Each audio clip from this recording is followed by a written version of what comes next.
Gaston, dalo ng mga anak natin. Kailan mo ba ako balak pakasalan? Si Tantan 8 taon na.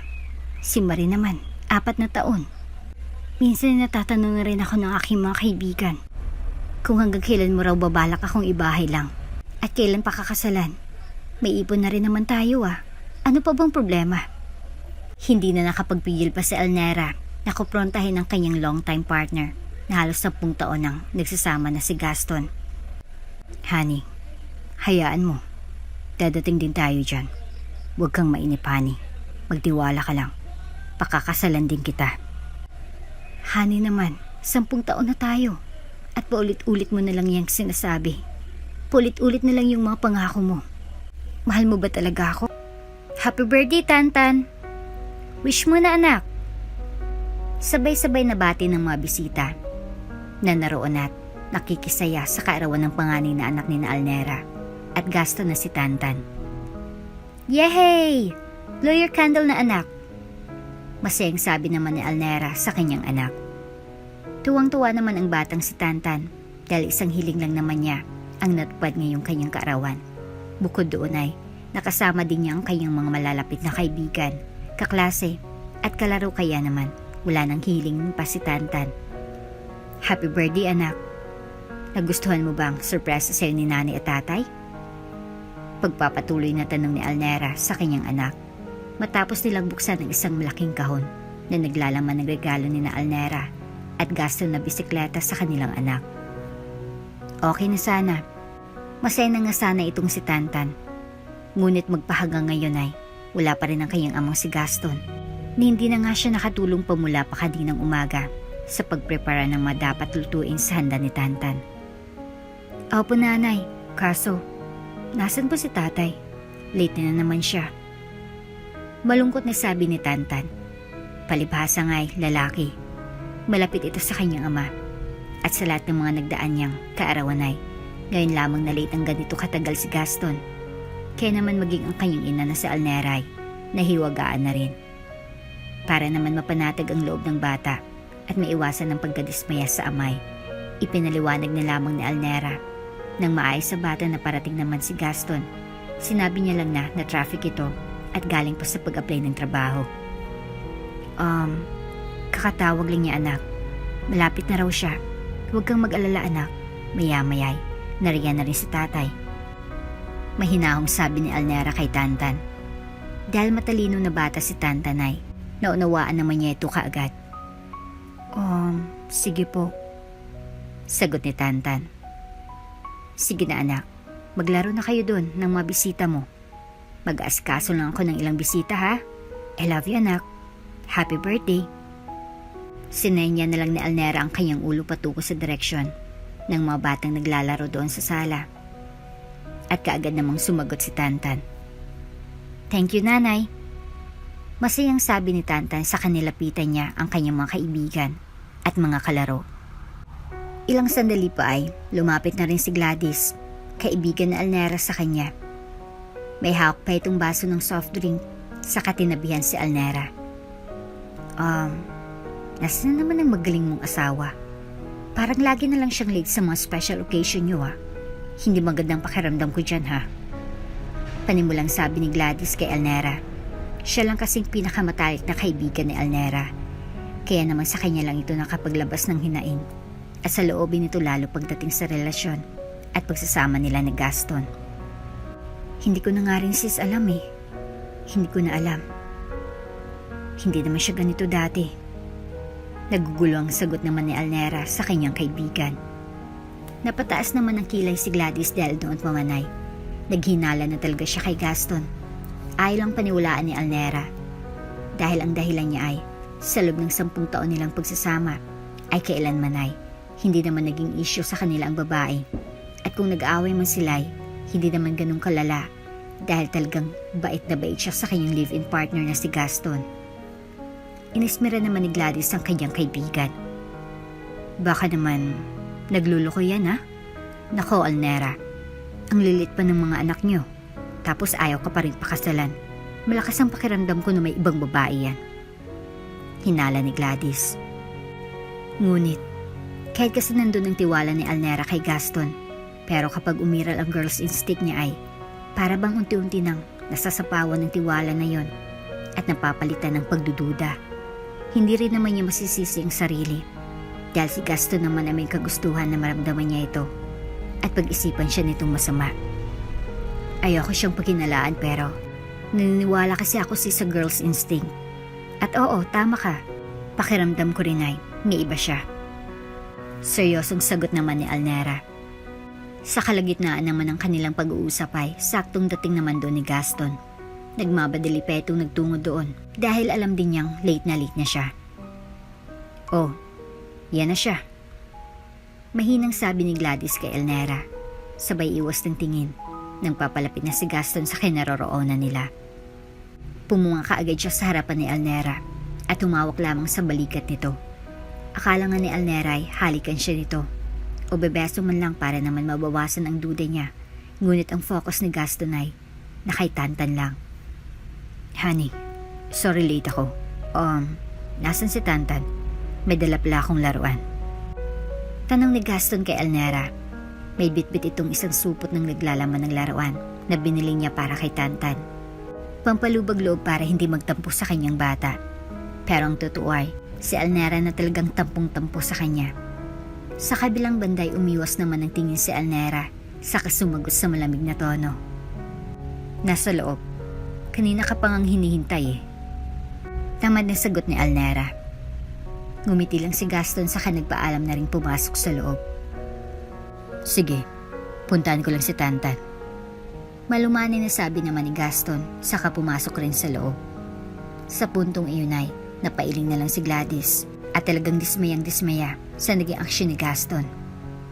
Tingnan mo, hindi ka man lang hinalikan o beso-beso man lang. Diretso ka agad sa bata? Nako Elnera, kumprontahin mo na yan. Huwag kang maghintay pa ng another 10 years para lokohin ka niyan. Mahina pero may diin na sabi ni Gladys kay Elnera na pailing-iling pa rin. Hindi naman sa nilalaso niyang ang utak ng kanyang kaibigan na si Elnera. Ngunit parang kapatid na rin kasi ang turingan nila sa isa't isa. At si Gladys ang parang ate kay Elnera. Kaya parang isang ate ay normal na ganito lamang ang kanyang maging reaksyon. Lalo pa kapag pakiramdam niya ay hindi nabibigyang halaga ang kanyang kaibigan. Samantala, gabi na rin nang matapos ang party at dahil sobrang pagod ng mga bata ay mabilis na nakatulog ang mga ito. Tinabihan na rin muna ni Elnera ang mga ito matapos maligpit ang mga kalat. Tulog na ba sila, honey? Mahinang tanong ni Gaston kay Elnera. Oo, kakatulog lang. Tugon naman niya. Marahan siyang bumangon mula sa pagkakahiga. At dahil alam ni Gaston na si Elnera ang pinakapagod talaga ngayon ay minabuti niya na ipagtimpla ito ng kape katulad ng banding nila lagi tuwing gabi. Kape? Gusto mo? Alok ni Gaston. Maaring lahat nga ay matatanggihan ni Elnera pero hindi ang kape. Sige. Mabilis na sagot naman ni Elnera. Lumabas na rin siya at sa may terrace na lang naghintay para maaliwalas. Nang makatimpla na si Gaston ay nagpunta na rin siya doon. Nag-enjoy naman ba sila? Malumani na tanong ni Gaston sabay higop ng kape. Oo naman. Dumating din kasi halos yung mga kaibigan at kaklase nila kaya tuwang-tuwang bata. Sagot naman ni Elnera. Samantala ay sinamantala na rin ni Elnera ang pagkakataon para usisain si Gaston kung saan nga ba nagtungo ito kanina at kung bakit ito na late ng ganung katagal. Bakit ka nga pala na late? Saan ka nagpunta? Seryosong tanong ni Elnera. May inasikaso lang ako sa inaplayan ko kaya nalate ako. Nautal na sagot naman ni Gaston. Biglang hindi siya naging komportable dahil inasahan niya na mag-uusisa itong si Elnera. Pero ginabi ka? Maaga ka umalis tapos gabi na rin umuwi. Wika naman ni Elnera. Halata na sa tono nito ang pagdududa. Napangisi naman si Gaston na pilit namang pinapakalmang sarili at pinapaniwala si Elnera sa kanya. Honey, bakit ganyan ka magsalita? Hindi ka ba naniniwala? Tanong naman ni Gaston kay Elnera. Umirap naman ang babae. Hindi ako ang may sabi niyan, ikaw. Aniya tapos tinuon na lang atensyon sa iniinom na kape. Maya-maya pa'y Para namang nawala ang pagdududa sa kanya ni Elnera, ay nilapitan niya ito para lambingin. Halika nga dito. Totoong sinasabi ko. Galing talaga ako sa inaplayan ko. Sana nga tawagan na ako bukas eh. Malambing niyang sabi sa babae. Huminga naman ng malalim si Elnera at mapait na sumagot. Okay, sabi mo eh. Sabi niya. I love you. Wika ni Gaston, saka sumagot naman si Elnera na parang hindi bukal sa loob. Love you. Tugon niya. Nang sumunod na araw, habang abala si Gaston sa may sala upang maglinis sana ng electric fan, ay bigla naman siyang nilapitan ni Tantan. May hawak itong isang maliit na litrato at may mukha ng babae. Tatay, sino po ito? Kunot ng usisan ni Tantan habang nakatingin sa hawak niyang litrato. Mabuti na nga lang at wala doon si Elnera, kundi siguradong pag-aawayan nila iyon. Nang makita naman iyon ni Gaston ay mabilis siya nang naagaw ang litrato na iyon sa kamay ng kanyang anak. Akin na yan. Sa inyo nakita to? Pagalit na tanong ni Gaston. Doon po si Babo ng kabinet. Nakangusong sagot naman ni Tantan at tila biglang natakot sa naging reaksyon ng kanyang ama. Tinitigan ni Gaston ng bata. Nabigla siya sa naging reaksyon niya, kaya naman ramdam niyang natakot ang bata. Kaya naman, kinausap na lang niya ito sa mahinaw na pananalita. Tantan, sa uulitin, huwag kayong makikialam ng magamit na hindi sa inyo ha. Masama yun. At saka huwag niyo itong sasabihin sa nanay niyo. Naunawaan niyo? Wala kayong nakita. Tantan, naiintindihan mo bang sinasabi ko? Malumanay na wika ni Gaston na ikinatango naman ng bata. Opo tay, sagot niya. O sige, maglaro na kayo. Sabi naman ni Gaston, saka umalis na rin si Tantan sa kanyang harapan. Sakto namang dating ni Elnera. Honey, may problema ba? Pinapagilitan mo ba si Tantan? Nagtatakang tanong ni Elnera nang makapasok na ito sa pintuan. Galing nga ito sa palengke at bumili ng kanilang pagkain. Lumingon naman kaagad sa kanya si Gaston, saka ngumiti. Hindi han. Pinalipat ko lang sila ng pwesto sa paglalaro dahil maglilinis sana ako ng electric fan. Palusot niya. Pasimple namang napatingin sa kanya ang bata habang naglalaro ng robot dahil alam niyang nagsisinungaling ang kanyang ama. Okay. Siya nga pala, hindi ka pa rin ba tinatawagan sa ina-applyan mo? Pag-iba naman ang usapan ni Elnera. Hindi pa eh. Pero sabi naman doon ng kakilala ko ay may pag-asa naman daw. Tugon naman ni Gaston. Tumango na nga lamang si Elnera, saka inasikaso na lamang ang kanyang madala. Okay sige, magluluto lang ako. Wika niya saka muling nagkatinginan ang mag-ama. Nang sumunod na araw, ay isinama ni Gaston ang kanyang mag-iina sa mall upang mamasyal at itirit ang mga ito dahil natanggap na rin siya sa trabahong inaplayan niya. Kain lang kayo ng kain mga anak ha. Para sa inyo yan. Kapag may gusto pa kayong i-order, sabihin nyo lang, honey, kain lang. Deserve yung treat na yan. Masayang sabi ni Gaston sa kanyang mag-iina. Sarap na sarap naman sa pagkain ng kanyang mga anak na sina Tantan at Marie. Maging si Elnera nga ay nag-enjoy din. Masaya siya dahil kahit papaano ay hindi pa rin nawawala talaga dito kay Gaston ang paglalaan ng oras para sa kanila pagdating sa ganitong bagay. Thank you honey. Kain ka na rin. Sabi naman ni Elnera. Sasagot na sana si Gaston nang biglang mag-ring ang cellphone niya. Sandali lang han. Sagutin ko lang. Sabi ni Gaston. Tumango naman si Elnera. At hindi na sana magtataka ngunit umalis muna rin sandali doon si Gaston upang sagutin ang tawag na kung tutuusin naman ay pwedeng doon niya nasagutin iyon. Nang makaalis muna sandali si Gaston ay bigla namang natigilan ng batang si Tantan nang mapatingin siya sa babaeng naroon sa may bandang harapan nila na 2 mesa lang ang pagitan. Tinitigan pa nga iyon ng mabuti ni Tantan para siguraduhin na kilala nga niya ang kanyang nakikita. Parang siya yung... Oo nga, siyang nasa litrato ni tatay. Mahinang sabi ni Tantan habang nakatingin pa rin sa babae. Hindi naman iyon nakalampas sa tenga ni Elnera at sinundan na rin ang tingin ng bata. Tantan, ano yun? Ano yung sinabi mo? Taas kilay na tanong ni Alnera sa kanyang anak. Tila bigla namang bumalik sa wish yung bata saka napatingin sa kanyang ina. Napakagat pa siya sa kanyang pang-ibabang labi dahil sa natatakot ng reaksyon nito ng mukha ng kanyang ina. Wala po nanay. Nautal at kabadong sagot ni Tantan saka uminom muna ng soft drink. Hindi naman na yun mapapalampas ni Alnera dahil alam niyang may itinatago ang anak at malakas ang kutob niya na may kinalaman ng babaeng ito na nasa kanilang harapan kaya parang biglang nataranta itong si Tantan. Tantan, masamang nagsisinungaling. Sino yung babaeng yun? Nanlilisik ang mga mata ni Alnera na posibleng maya-maya pa lang ay mag-hysterikal na at subabog na sa galit. Sa kabilang banday, hindi na nga malunok ni Tantan ang kanyang kinakaing fried chicken dahil naipit na siya sa sitwasyon.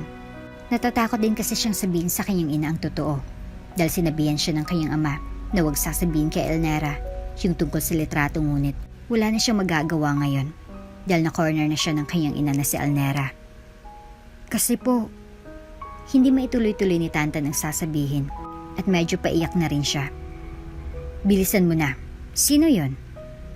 Naggagalaiti naman na tanong ni Alnera sa anak na unti-unti na ring tumataas ang boses. Para rin tumigil si Alnera ay sumagot na ang kanyang anak. Siya po yung nakita ko sa litrato na ibinigay ko kay tatay nung isang araw. Huwag ko raw pong ipapaalam sa inyo. Takot na pagtatapat ni Tantan. Bahagyang lumuwag ang reaksyon ng mukha ni Alnera saka nagdilim ang itsura. Mas bumilis ang tibok ng puso niya at sa mga oras na iyon ay sigurado siyang wala na siyang gana pang kumain. Sigurado ka bang siya yun? Seryosong tanong ni Alnera sa kanyang anak pero sa mababa ng tono. Opo nanay.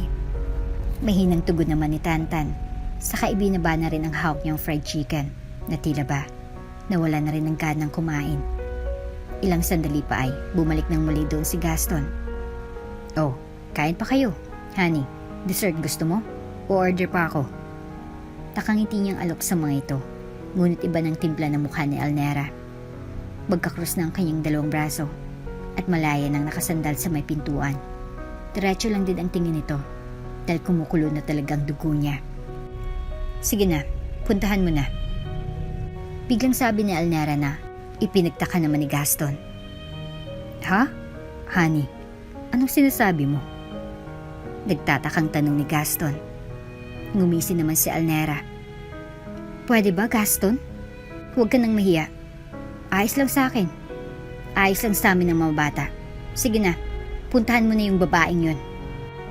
Litanya ni Alnera, sabay turo sa babaeng kanina pa niyang tinititigan ng masama. Napakunot noon naman si Gaston sa kasinundan ng tingin ni Alnera. Sino bang tinutukoy mo? Tanong niya sabay lingin sa kanyang likuran. Pagkatingin niyang iyon, wala pang ilang segundo ay nataranta niya ng binuot ang kanyang bunsong anak na si Marie saka pinagmamadali na ang mga itong tumayo at umalis. Tara na. Mahina ngunit may diing utos din ni Gaston.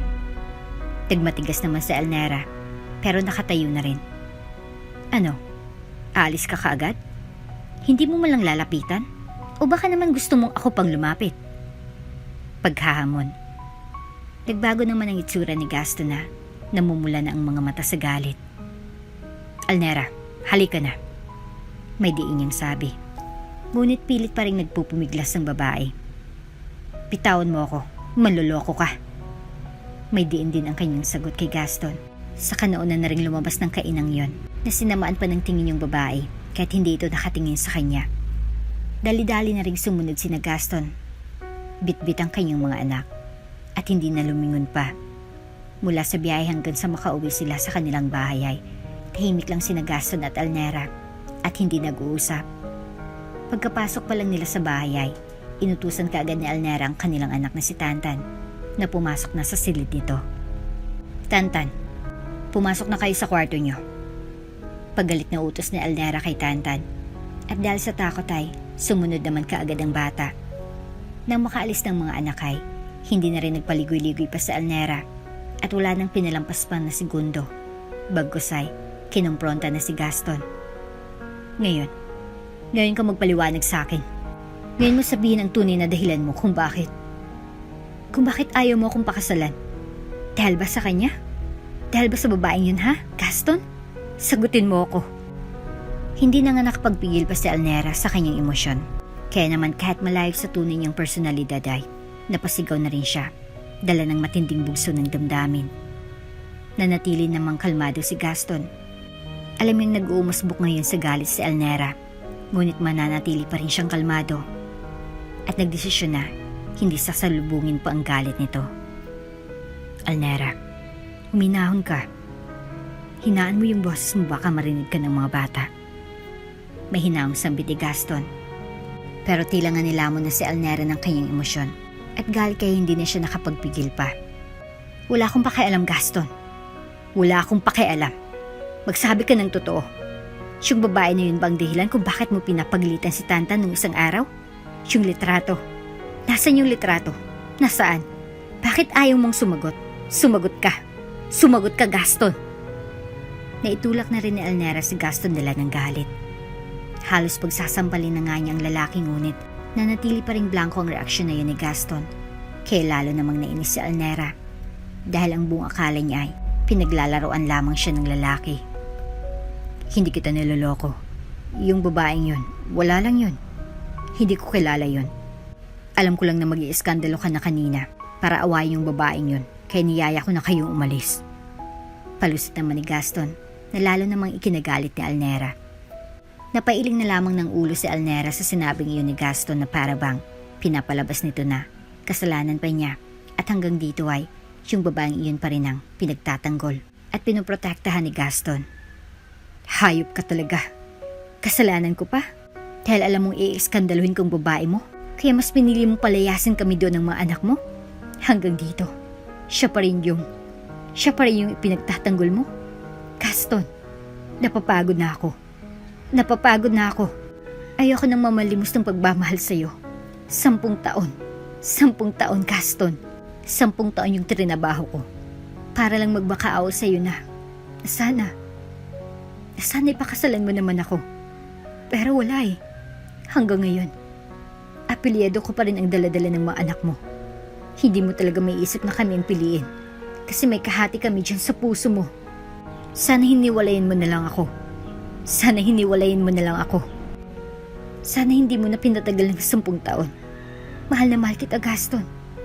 At ikaw na yung gusto kong makasama sa habang buhay. Kaya halos araw-araw kitang kinukulit sa kasal. Pero, dalawa pala kami. Alam mo, tama sila eh. Tama sila na sana pala eh. Doon pa ako nakipaghiwalay sa'yo. Wala rin naman palang patutunguhan ng pagsasama nating to. Ayoko na, Gaston. Tapos na ako sa pagmamakaawa. Tapos na ako sa pagiging martir. Ayoko na. Maghiwalay na tayo. Bulyaw ni Elnera na napaupo sa sofa habang humahagulhol ng iyak. Napapasabunot na rin sa kanyang buhok dahil hindi rin niya lubos na maisip na hantog sila sa ganito ni Gaston. Na hindi niya naakalain na nakatagpo siya ng lalaking hindi pala sila kayang ipaglaban. Sobrang sama ng loob niya na halos isumpa niya na ito. Sa kabilang banday, patuloy pa ring inamo ni Gaston si Elnera na kahit ipagtabuyan siya ay hindi pa rin siya titigil hanggat hindi niya napapakalmang babae. Elnera, honey, please naman, wag mo namang gawin sa akin to. Mahal na mahal kita. Please, ayusin natin to. Mahal na mahal ko kayo ng mga anak ko. Pagsusumamo ni Gaston kay Elnera. Sa sinabi namang iyon ni Gaston, marang pinunasan ni Elnera ang kanyang mga luha sa kanyang pisngi. Saka muling tumayo at matapang na tumingin sa mga mata ni Gaston. Handa namang salubungin ni Gaston ang mga tingin na iyon ni Elnera. Ngunit aminado siyang wala pa siya sa kalingkingan ng angking tapang na iyon na ipinapakita ni Elnera. Sige. Gusto mong maayos?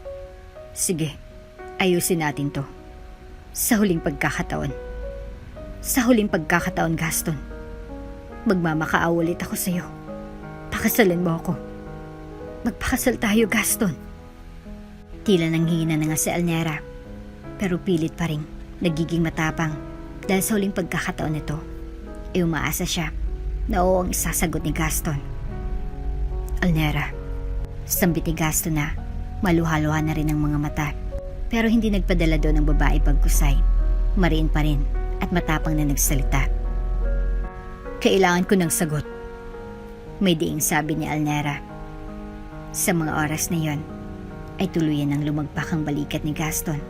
Mahal na mahal niya si Alnera pero mukhang kailangan na lang muna nilang maghiwalay dahil hindi niya talaga kayang pagbigyan ang hiling nito na pakasalan siya. Sorry. Nakayukong sabi ni Gaston sabay tulo ng kanyang mga luha. Napangisi naman si Alnera at tila nagsisi pa kung bakit nga ba ipinilit pa rin niya ang bagay na yon sa huling pagkakataon. Kaya bandang huli ay nabigo na naman siya. Okay, bukas na bukas, aalis na kami ng mga bata. Kaya please, wag mo na kaming gagambalain pa. Diretsahang sagot ni Alnera, saka tumalikod na at nagtungo sa kanilang kwarto. Alnera, please. Alnera. Pagmapakaawa pa ni Gaston, ngunit hindi na lumingon pa ang babae. Sa loob naman ng siliday, bumuhos ang luha ni Alnera. Iyak siya ng iyak habang nakayakap sa kanyang dalawang anak. Sa buong buhay niya kasi ay ito na yatang pinakamahirap na desisyon na nagawa niya. Walang pagsidlan yung lungkot, ngunit desidido na nga siya at hindi na babawiin pa ang kanyang mga nasabi. Ayaw na rin niyang magkasakitan pa sila ni Gaston. Kaya naman, kaya't sobrang hirap para sa kanya harapin ang bukas na hindi na ito kasama ay lalakasan na lang niyang kanyang loob para sa kanyang mga anak, para umusad at makapagsimula ng panibagong buhay na hindi nakasama si Gaston. Kinaumagahan, katulad ng mga sinabi ni Alnera, nag-impake sila ng kanilang mga gamit at nang makapag-ayos ay nagmarcha na sila ng kanyang mga anak patungo sa pintuan. Tantan, iwan mo na yung bisikleta mo at ibang mga laruan. Kaya kong ibigay yan sa'yo at ibili ng bago. Anas naman ni Alnera kaya binitawan ni Tantan ang kanyang bisikleta at ang paboritong robot na bigay ng kanyang tatay Gaston. Halos hindi na nga nakatulog itong si Gaston sa kakaisip para lamang pigilan ang kanyang mag-iina. Alnera, please, huwag ka namang ganyan. Huwag niyo naman akong iwan. Muling pagsusumamo ni Gaston at nagbabakasakaling muli siyang pagbibigyan ni Alnera at maawa sa kanyang ngunit nagkamali siya. Bilisan niyo na, sigaw ni Alnera sa mga anak. Ayaw umalis ng mga bata na hindi kasama si Gaston base sa mga tingin ni Tantan sa kanyang ama. Ngunit wala silang magagawa dahil nakapagdesisyon na rin ang kanilang ina. Kaya naman, para hindi na mahirapan pang kalooban ng mga bata ay si Gaston ang naunang nagbaba ng pride at inamon lang ang mga anak para sumama sa kanyang ina at hindi na mahirapan pang kalooban. Tantan, anak, dalhin mo yung bike. Regalo niya sa'yo ni tatay. Para sa'yo yan. Magpapakabait ka ha. Lagi kang makikinig kay nanay. Babantayan mo siya at ipagtatanggol. Tulungan mo siya sa pag-aalaga dito kay Marie. Mahal na mahal kita ha. Mahal na mahal ka ni tatay. Magkikita pa tayo. At kapag dumating ng araw na yon, hindi na tayo maghiwalay. Buong pusong sabi ni Gaston kay Tantan. Kaya naman tuluyan ng umiyak ang bata at yumakap sa kanya. Tatay, sumama ka na sa amin, tatay. Umiyak na sambit ni Tantan sa kanyang ama habang nakayakap pa rin dito. Napapayak na nga rin si Alnera pero pilit niyang pinipigilan dahil pagod na rin siya. Wala na siyang luha na may lalabas pa. Hindi, wala silang dadalhin na galing sa'yo para hindi na rin maging mahirap para sa kanila ang mag-move on. Halina kayo. Pagmamatigas ni Alnera, saka kinuha ng kamay ni Tantan. Tatay! Tatay! Umiiyak na sambit ni Tantan. Dahil nga wala pang muwang si Marie, ay si Tantan ang higit na naapektuhan dito dahil may isip na siya at bukod doon ay makaama talaga siya. Kaya naman siguradong mahirapan ang bata sa kanilang desisyon na paghiwalay na ito. Alnera, maawa ka naman sa mga bata. Ayaw nilang umalis oh. Huling pahabol ni Gaston, baka sakaling magbabago pang isip ni Alnera. Pero lalo lamang nagalit si Elnera. Ang galing mong magsalita. Bakit? Naawa ka ba sa amin nang piliin mong babae mo? Diba hindi? Kaya magdusa ka at magsama kayo ng babae mo. May diin niyang sabi na kulang na lang ay isumpa niya na si Gaston. At para matapos ay ibinaling na rin ni Elnera ang kanyang atensyon sa mga bata. Tara na, huwag na kayong iiyak-iyak pa dyan, sabi ni Elnera sa mga bata at kaagad din namang sumunod ang mga ito. Elnera, sambit ni Gaston, ngunit nagpatuloy pa rin sa pag-alis ang kanyang mag-iina. Nang makaalis na si Elnera kasama ang kanyang mga anak ay napagpasya niyang doon na muna magstay sa apartment ng kanyang kaibigan si Gladys. Wala na rin naman siyang ibang mapupuntahan dahil taga daw Magete talaga siya, at dahil nga sa hirap ng buhay doon ay minabuti niyang wag na lang muna umuwi doon. Isa pa'y matagal na rin namang ino-offer ni Gladys ang kanyang apartment kay Elnera na anumang mangyari ay open na open sila doon. Siso, tubig. Uminom ka na muna. Mukhang aburido pa itong si Elnera, kaya naman inabutan na muna siya ng tubig ni Gladys. Kinabay na rin niya ito at hinagod-hagod ang likuran. Salamat sis. Sana nga pala'y matagal na ako nakinig sa'yo. Hanggang sa huling sandali kasi ng pag-aaway namin. Nang minsan ko siyang tinanong. Sa kahuli-huli ang pagkakataon, tanging sorry lang ang naging tugon niya. Wala pa talaga siyang balak na pakasalan ako. Alam kong medyo ang dating sa kanya. At oo, okay naman kami. Okay naman kami kahit wala pang kasal na yan. Pero nang mapatunayan kong tamang ang hinala natin, may ibang babae siya. Tumango naman si Elnera. At kay Tantan ko pa talaga nalaman, kahit yung bata alam, at namukaan pa niya ang babae. Pagpapatuloy ni Elnera, ni hindi na nga yun ikinagulat ni Gladys. Dahil nga matagal naman siyang may ganitong kutob na may babae nga si Gaston. At mas namuhi pa siya dito nang malamang si Tantan pag nakatuklas ng kanyang mga kalokohan. Grabe talaga yung lalaking yan. Napaka manloloko talaga. O diba? Tamang hinala ko. Tamang hinala ko na walang gagawing mabuti yung si Gaston na yan. Ni ayaw ka nga ipakilala sa pamilya niya. Oo, sabihin na natin wala na siyang mga magulang. Kahit man lang sa mga kamag-anak niya. Imposibleng wala. Kaya tama lang talagang naging desisyon mo na makipaghiwalay na. Sus ko, ang ganda-ganda mo Elnera. May pinag-aralan at matalino. Marami pang magkakagusto sa iyo na mas mabait at mas mayaman kaysa dyan kay Gaston. At saka, huwag kang mag-alala. Kung iniisip mo ay ang panimula niyo ng mga bata, nandito lang ako. Hindi ko kayo pababayaan. Tutulungan ko kayo, okay? Buong pusong sabi ni Gladys sa kanyang kaibigan. Kahit nalulungkot pa rin dahil sa nangyayari ay nagpapasalamat pa rin si Elnera dahil nagkaroon siya ng kaibigan na katulad ni Gladys na tunay na maaasahan sa lahat ng bagay at sa lahat ng pagkakataon. Matapos noon, ng mga sumunod na araw ay nagsimula na rin maghanap ng trabaho si Elnera. Natapos din naman siya ng pag-aaral at matalino rin naman kaya madali din siyang makakahanap ng trabaho.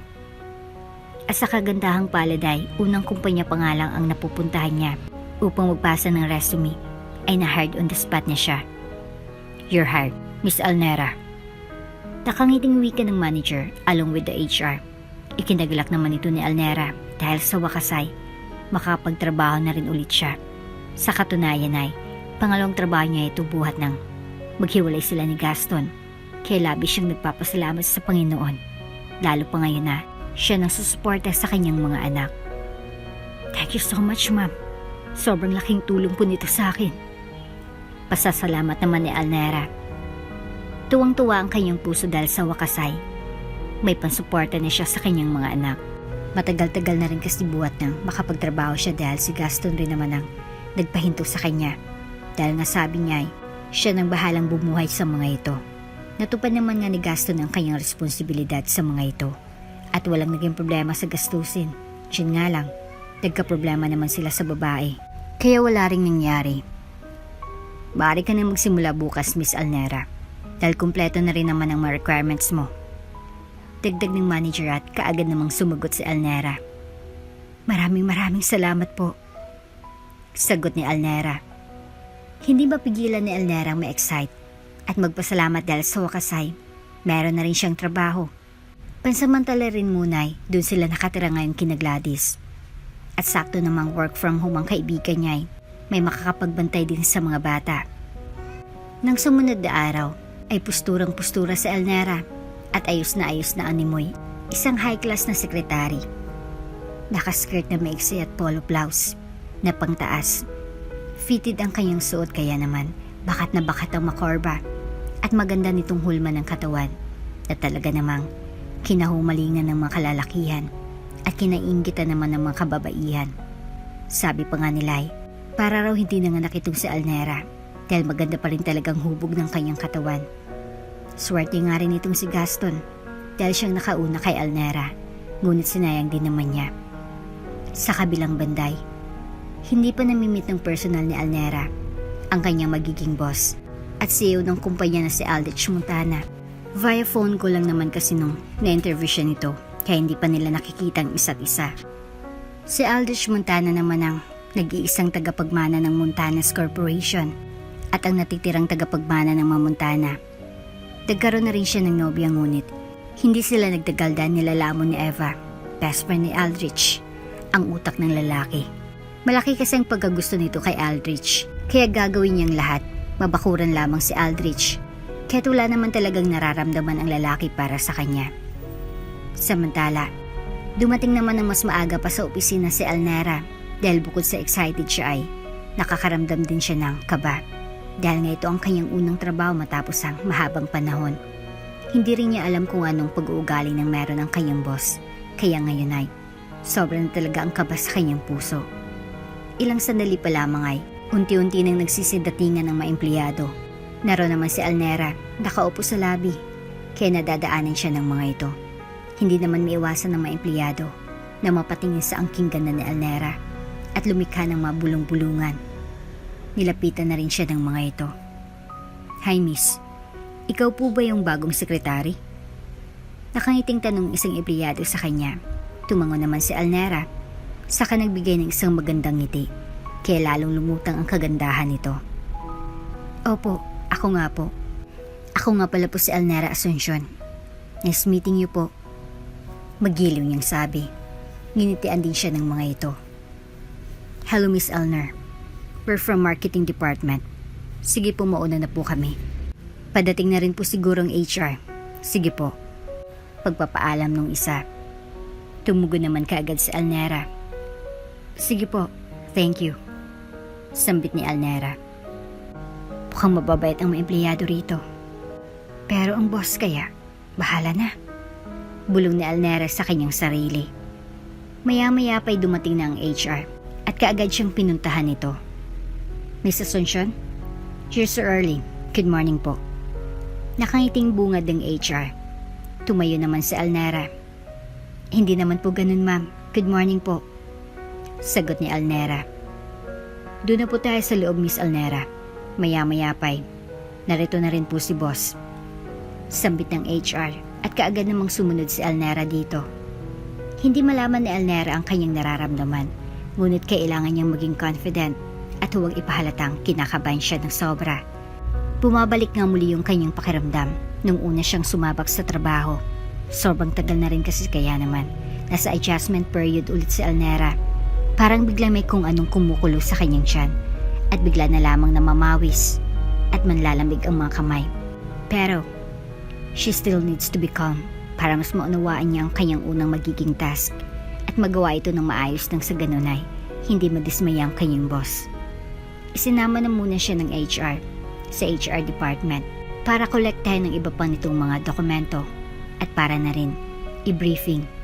Sa pagkakataong iyon ay hindi naman napigilan pa ni Elnera ang mag-usisa sa HR patungkol sa kanyang magiging boss na si Sir Aldrich Montana. Ma'am, maaari po ba akong magtanong? Panimulang tanong ni Elnera sa HR. Yes, Miss Elnera, ano po yun? Mabilis na tugon naman ng HR. Kamusta po si Sir Aldrich bilang boss? Tanong ni Elnera at nagsisimula ng mautal. Napangiti naman ng HR. Naku, kung ang inaalala mo ay si Sir Aldrich, huwag ka nang mag-alala. Dahil sabi nga nila, you're in good hands. Sobrang bait niya ni Sir Aldrich. Wala kaming masabi. Sabi ng HR. Tumango naman si Elnera. Mabuti naman pala kung ganun. Kanina pa kasi ako kinakabahan eh. Mabuti na lang at naitanong ko po sa inyo. Salamat po. Sabi ni Elnera. Sa kalagitnaan ng kanilang pag-uusap ay dumating na rin si Aldrich Montana. Nariyan na pala si Sir. Sige Elnera, saglit lang ha. Diyan ka muna. Tatawagin na lamang kita kapag ipapatawag ka na ni boss. Sambit ng HR kay Elnera at tuluyan na itong lumabas ng silid. Nababalot kasi ng babasaging salamin ang buong silid kaya kita na lang mga tao sa labas. Ngunit hindi gaanong naaaninaw ni Elnera ang itsura ni Aldrich. Dahil sa nakatalikod dito kaya mas lalo siyang napaisip kung anong itsura ng lalaki. Ilang saglit pa muli nang bumalik ang HR at pinapatawag na ni Aldrich si Elnera. Miss Elnera, punta na raw po kayo sa office. Sabi ng HR kaya agad na tumayo si Elnera at sumunod rito. Habang binabaybay ang kinaroroonan ng opisina ng boss na nasa dulo pa ng buong silid, ay hindi naman maiwasan na mapatingin siya sa mga empleyadong naroon. Nakita niya muli yung mga babaeng nakausap niya kanina na mga taga-marketing dep at muli siyang ninitian ng mga ito. Maya-maya pa'y narating na nilang opisina ni Aldrich. Kumatok muna ng HR bago pumasok sa loob. Sir Aldrich, narito na po si Miss Elnera. Bungad ng HR at tuluyan na silang pumasok sa loob. Nakatalikod pa si Aldrich ng mga oras na yun habang inaayos ang kanyang necktie. Pagharap niya ay tila kulang na lamang ay malaglag ang kanyang panga.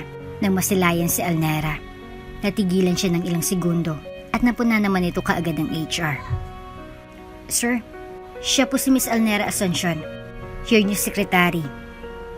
Saad ng HR. Ilang sandali pa'y bumalik sa ulirat si Aldrich at nagsimula ng magsalita. Good morning. Please, have a seat. Bing, miwan mo na kami. Ipapatawag na lang kita. Wika ni Sir Aldrich at mabilis na rin namang sumunod ang HR. Sa pagkasabing iyon ni Aldrich ay umupo na rin si Elnera sa upuang nasa harapan ng babasaging table ni Aldrich. So, you're Miss Elnera Asuncion, right? Tanong ni Aldrich habang nakatingin sa hawak niyang resume ni Elnera. Yes po Sir Aldrich. Tugon naman ni Elnera. Is this your first time in a secretarial position? Muling tanong ni Aldrich kay Elnera. Mabilis namang sumagot ang babae. Yes sir. This is my first time po to apply as a secretary. Matapat na sagot naman ni Elnera. Are you nervous? Muling pag-uusisan ni Aldrich sa babae. Huminga naman ng malalim si Elnera saka sumagot. Medyo po sir, pero kaya naman po. Utal niyang tugon. Nginitian naman siya ni Aldrich. Namula naman ang mga pisngi ni Elnera na masilayan iyon. Hindi niya may tatangging. May angking kagwapuhan ng lalaki kaya halos lahat ng empleyado ay nahumaling dito. Gwapo na, babait pa. At ngayon di niya naunawaan ng ikwento ng HR patungkol doon sa Eva na best friend nito na dapat lang talaga niyang bakuran si Aldrich dahil tila wala na siyang mahanap pa na katulad nito. Ngunit, bigla naman din niyang naalala ang kanyang dating ka-live-in na si Gaston.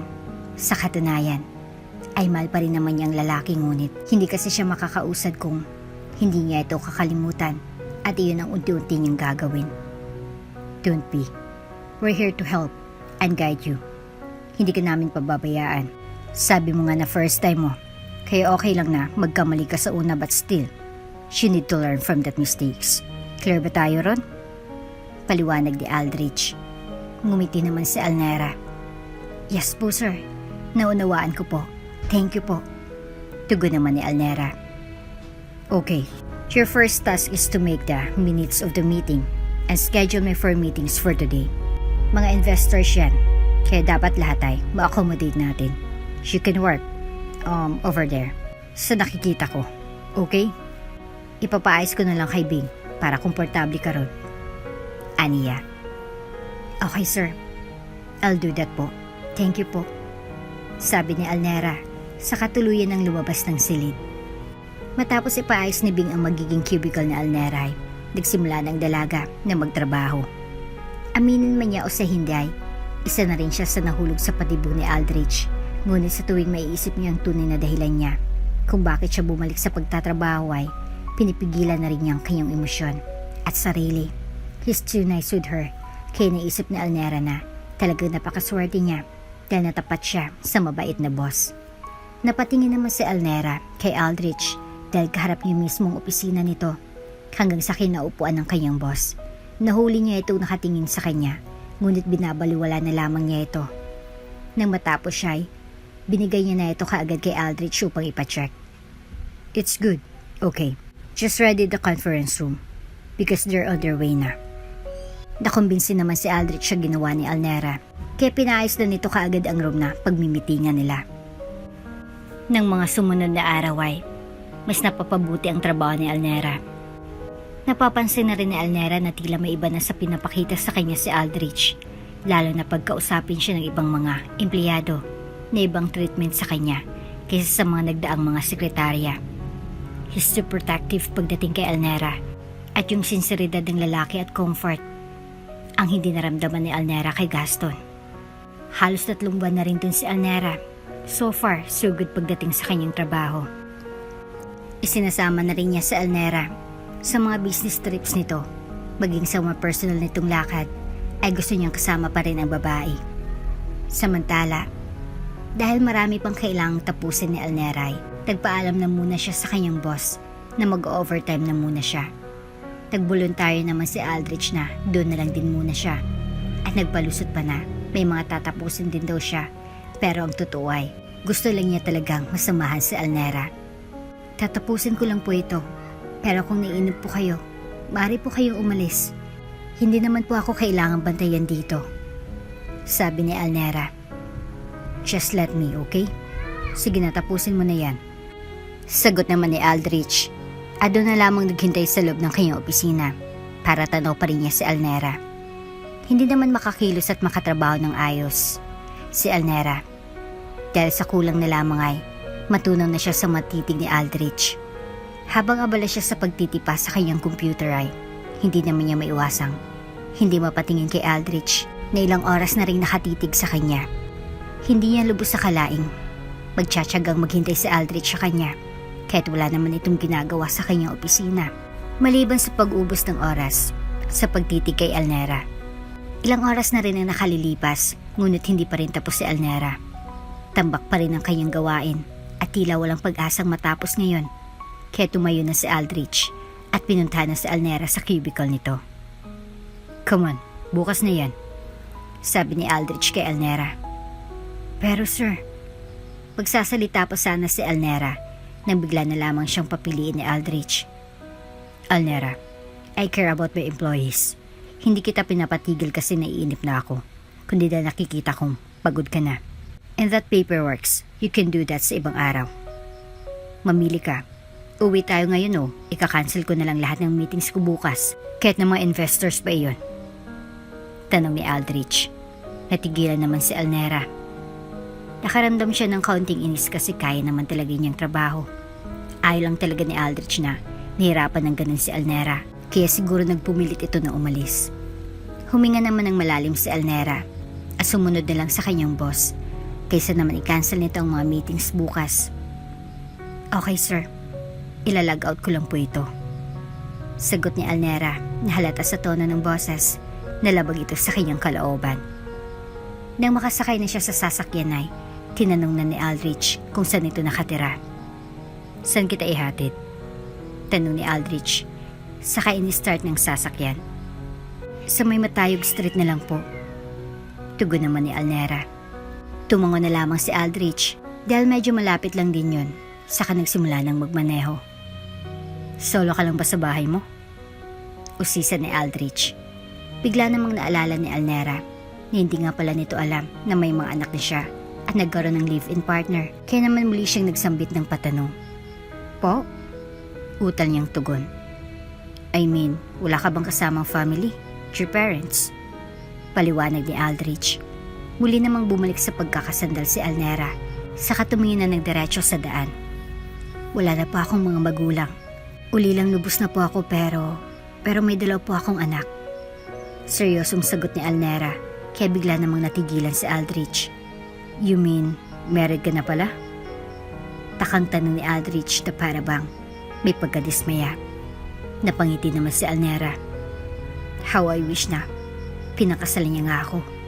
But the truth is, inanakan lang talaga ako pero walang balak pakasalan. Nakangisi namang sagot ni Alnera, saka muling bumalik na naman yung sakit. Ikinagulat naman iyon ni Aldrich. Ayaw kanyang pakasalan? Ang tanga naman niya kung ganun. Sinabi niyo pa. Anyway, wag na po natin siyang pag-usapan. Ayoko na siyang maalala pa. Sabat naman ni Alnera. Oh, sorry. Sana pala hindi ko nalang tinanong. Mukhang nagbago ng mood mo. Sabi naman ni Aldrich. Ngumiti naman sa kanya si Alnera. That's okay, sir. Patagal ko naman pong tanggap na mag-isa lang ako sa buhay. At masaya ako. At okay na ako kasama mga anak ko. Silang buhay ko. Sagot naman ni Alnera. Napangisi naman si Aldrich na tila ba biglang may naisip. Malungkot mag-isa. Mas masarap yung may kasama. Makahulugan niyang sabi. Halos ilang buwan na rin ho akong ganito, Sir Aldrich. At alam ko masasanay na rin ako. Pero hindi naman po malungkot. Hindi rin naman sobrang saya. Dahil nandiyan din naman ang kaibigan kong si Gladys na laging nakaagapay sa amin ng mga anak ko. Balance lang. Parang ang mas gusto ko pa po ng ganito eh. Yung mag-isa lang. Sarili mo lang iniintindi mo at yung mga anak mo. Sarili mo lang aaskasuhin mo. At mas may peace of mind po kapag mag-isa lang. Dahil ang buong atensyon ko po ay nasa mga anak ko lamang. Wika naman ni Alnera. Para sa akin naman, mas masarap ay may kasama sa buhay. May sasabihan ka ng problema mo, ng pinagdadaanan mo. Sabi nga nila, no man is an island. Walang taong nabubuhay para sa sarili lamang. Try mo mag-explore. Pakipag-usap sa iba o makipag-socialize. Masarap sa pakiramdam kapag alam mo may taong nandyan na makakatuwang mo rin sa hirap at ginhawa. Paliwanag naman ni Aldrich. Ngumiti na lamang si Alnera. Tama naman si Aldrich. Masarap din ang may kasama at katuwang sa buhay kapag sigurado ka na sa taong yun. Kaibigan man o kasintahan. Masarap din ang may kasama kung alam mong hindi ito magdudulot sa'yo ng sakit upang gusto na maging mag-isa na lamang. Hindi naman talaga choice ni Alnera ang mabuhay na lamang ng mag-isa. Nagkataon na lamang na nagkaroon sila ng matinding pag-aaway ni Gaston na nauwi sa hiwalayan. Sino nga ba nga naman ang ayaw mabuhay ng may kasama? Ngunit kung ang taong iyon ang magdadala sa kanya ng panibagong sakit sa kanyang puso ay mas gugusto na lamang niya na mabuhay at mamatay na mag-isa. Siguro nga ay may espesyal pa rin siyang pagtingin kay Aldrich. Ngunit natatakot lamang siya na aminin sa sarili dahil para sa kanya ay hindi tama ito.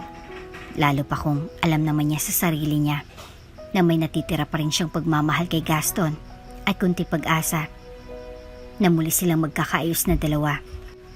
Masasaktan lamang niya si Aldrich lalo na kapag muli niya nakita si Gaston. Nang sumunod na araw ay naisipan naman ni Alnera na magpahinga muna at magpahangin sa may rooftop. Nang makita siya ni Aldrich ay sinundan rin siya nito upang magpahangin din. This building built many years ago.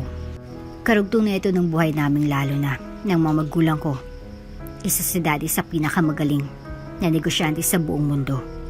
Maging sa ibang bansay, na ipamamalas ni Daddy ang kanyang galing. Kaya nga siyang numero 1 idolo ko. Ang bilis niyang makipag-close ng deal sa mga investors. Kaya hangang-hanga ako sa kanya. Pero habang natagal, narealize ko na hindi porke na iniidolo mong isang tao ay ganun na rin ang magiging kapalaran mo. Naging CEO ako ng kumpanyang ito, 3 taon nang nagdaan. Siguro, dahil wala naman talaga akong choice. Dahil solong anak lamang ako. Ako nag-iisang tagapagmana.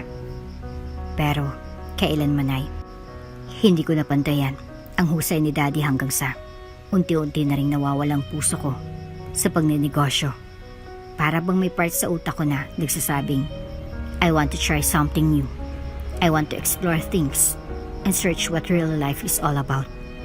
Dito na napako ang buhay ko sa gusaling ito Pero I am not happy anymore. Hindi na ako excited katulad nung una akong naging CEO. Until dumating ka, Alnera. You've changed everything. I don't know. Sobrang bilis ng pangyayari. Hindi ko akalain na muling babalik yung sigla ko. Parang sa tinagal-tagal ko ng tao dito sa mundo. Ngayon ko palang nalaman ang purpose ko. Simula nung dumating ka, Alnera. At nauwi na nga sa pagtatapat ng damdamin ang conversation na iyon ni na Aldrich at Alnera. Nakaramdam ng tuwa si Alnera sa kanyang puso dahil ngayon ay napatunayan niyang gusto nga siya ni Aldrich na hindi na lamang pakiramdam na may espesyal na pagtingin nito sa kanya at hindi niya akalaing ganun na lamang ang impact ng pagdating niya sa buhay ni Aldrich. Gustuin man niyang tapatan ang damdamin na iyon ni Aldrich para sa kanya, ngunit alam niya sa sarili niyang hindi pwede. Hindi pwede dahil alam niyang magiging unfair siya dito. Kung mahal pa rin niya si Gaston, natatakot siyang baka masaktan lang din niya si Aldrich. Bakit niyo po sinasabi yan? Utal na tanong ni Alnera.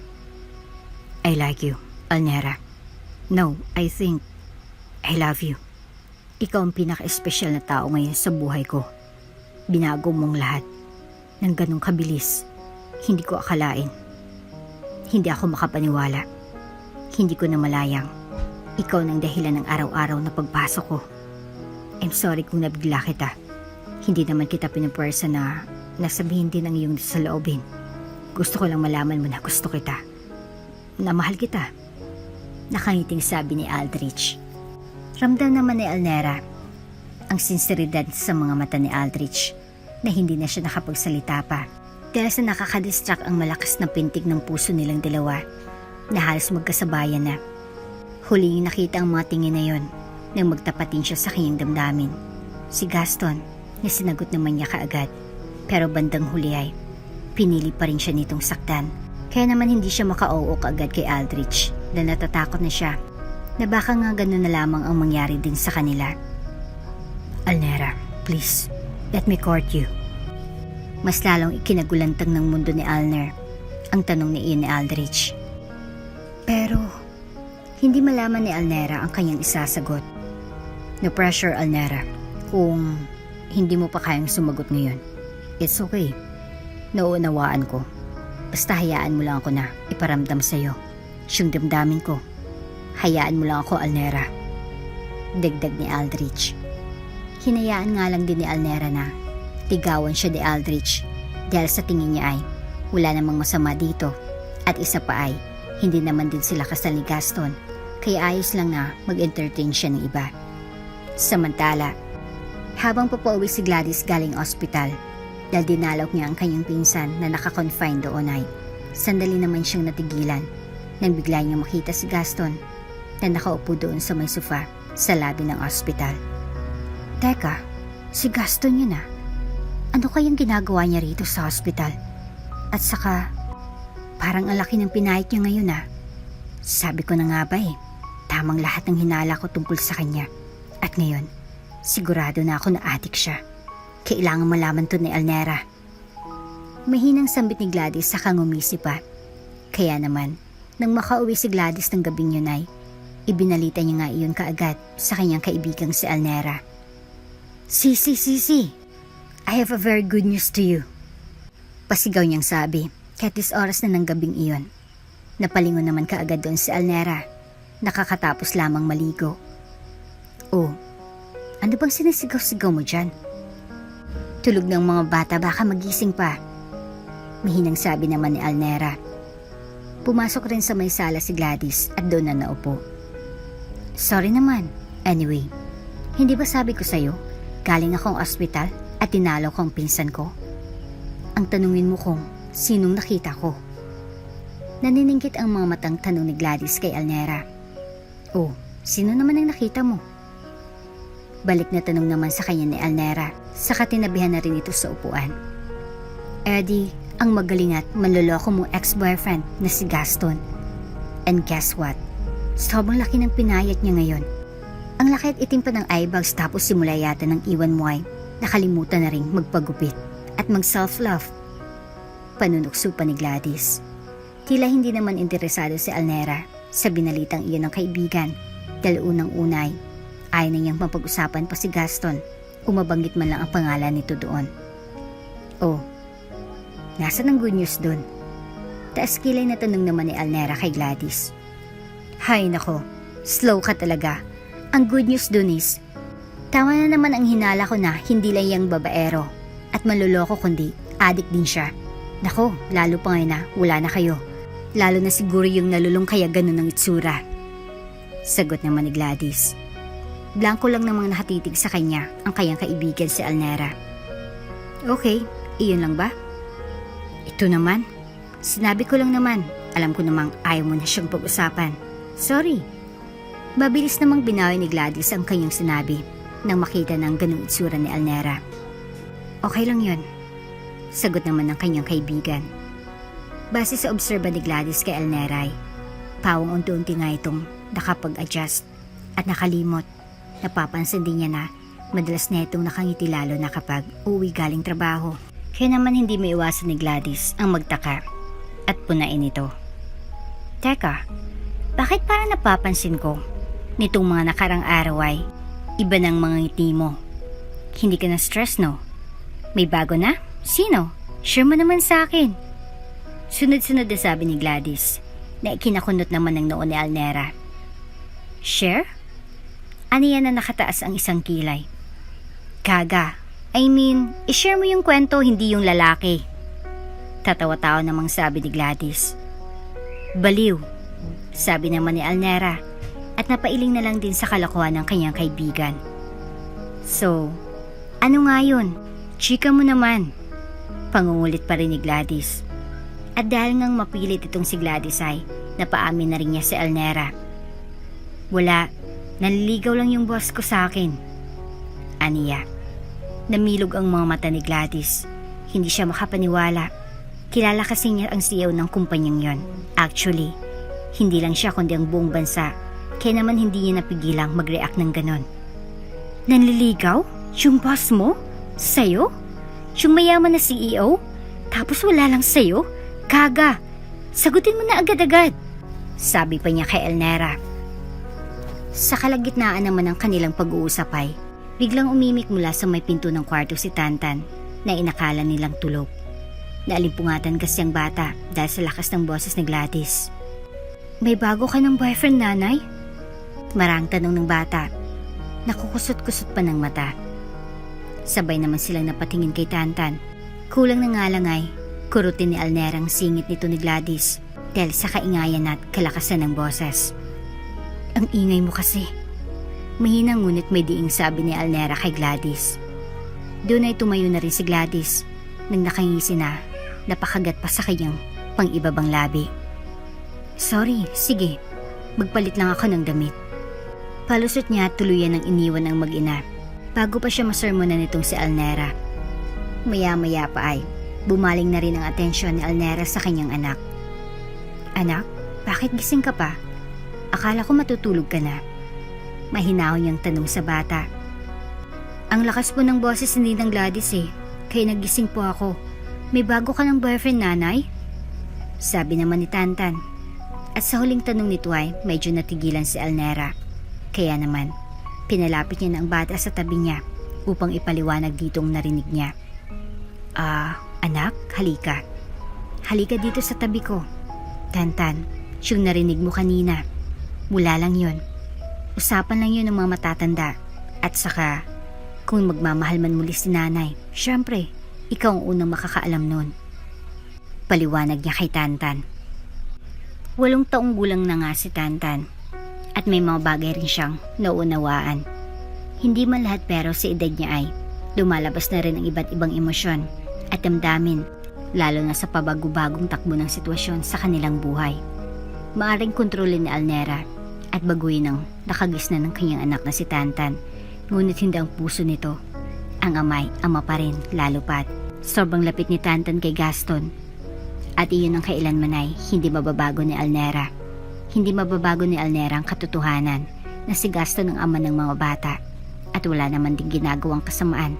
At kalupitan noon si Gaston, kaya na Tantan, kaya naman siya pa rin talagang gustong maging ama ng mga ito. at muling mabuo ang kanilang pamilya. Nanay, pwede bang wag ka nalang magmahal ulit ng iba? Pwede bang si tatay na lang ulit? Nangungusap ng mga matang tanong ni Tantan sa kanyang ina. Hindi naman akalain ni Alnera na ganun pala kung mag-isip si Tantan. Bigla naman siyang nahabag at nalungkot dahil ang tunay na apektuhan kapag naghiwalay ang mag-asawa o mag-partner ay walang iba kundi ang mga bata. Tantan, may bagay kasi na hindi ko may papaliwanag sa'yo dahil hindi mo pa rin kayang maunawaan ang mga bagay na yon. At saka, huwag kang mag-alala anak. Dahil kahit walang katuwang si nanay sa pag-aalaga sa inyo, hindi ko naman kayo pababayaan eh. Hindi lang talaga kami pwede ng tatay mo. At balang araw, maunawaan mo rin yon. Paliwanag naman ni Alnera. Nakikinig lang si Tantan pero marami pa rin talagang katanungan sa isip niya. Pero mahal ko po si tatay, Nay. Ayoko pong magkaroon ng bagong tatay.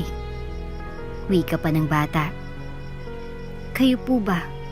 Hindi mo na ba mahal si tatay, nanay? Tanong ng bata na ikinatigil naman ng mundo ni Alnera. Sa katunayan, ay hindi pa rin nawawala. Hindi pa rin nawawala yung pagmamahal niya kay Gaston. Kaya nga inis na inis siya sa sarili niya kasi hindi mawala. Nandun pa rin. Nahirapan siyang kalimutan si Gaston kahit pa ilang lalaki ang ihara sa kanyang harapan. Pero kung ipagpapatuloy niya lang ang pagmamahal na yon, masasaktan lang siya. Lagi lang silang magkakasakitan. Ayaw naman talaga niyang makipaghiwalay eh. Ngunit dalangan ng mga nangyari at nang malaman niyang wala naman talaga siyang balak na gawing legal na asawa ni Gaston sa papel, maging sa mga mata ng Diyos ay mas minabuti na lamang niyang itigil iyon at mas piliin na harapin at pagdaanan ng masakit na proseso ng paghilom. Mahal ko ang tatay mo, anak. Mahal na mahal. Kaya nga kayo nabuo eh.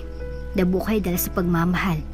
Ngunit may mga bagay-bagay na mas gugustin mo na lang itigil kaysa ipagpatuloy pa yung pagsasama nyo dahil araw-araw lang yung magkakasakitan. Hindi na healthy yung ganung pagmamahal, anak. Hindi na healthy kapag lagi nang nasasaktan yung isa. Pero Nay, bakit ba kasi kailangan pang ikasal? Di ba yun lang naman yung pinag-awayan niyo ni tatay?